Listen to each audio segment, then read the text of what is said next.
சங்கீதம் 2. ஜாதிகள் கொந்தளித்து ஜனங்கள் விருதா காரியத்தை சிந்திப்பானேன்.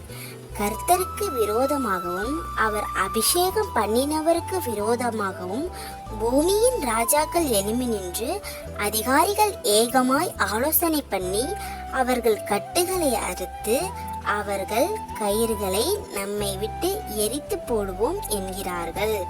பரலோகத்தில் வீற்றிருக்கிறவர் நகைப்பார், ஆண்டவர் அவர்களை இகழுவார்.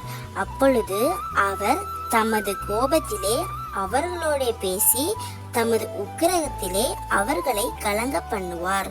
நான் என்னுடைய பரிசுத்த பர்வதமாகிய சீயோன் மீதில் என்னுடைய ராஜாவை அபிஷேகம் பண்ணி வைத்தேன் என்றார். தீர்மானத்தின் விவரம் சொல்லுவேன். கர்த்தர் என்னை நோக்கி, நீர் என்னுடைய குமாரன், இன்று நான்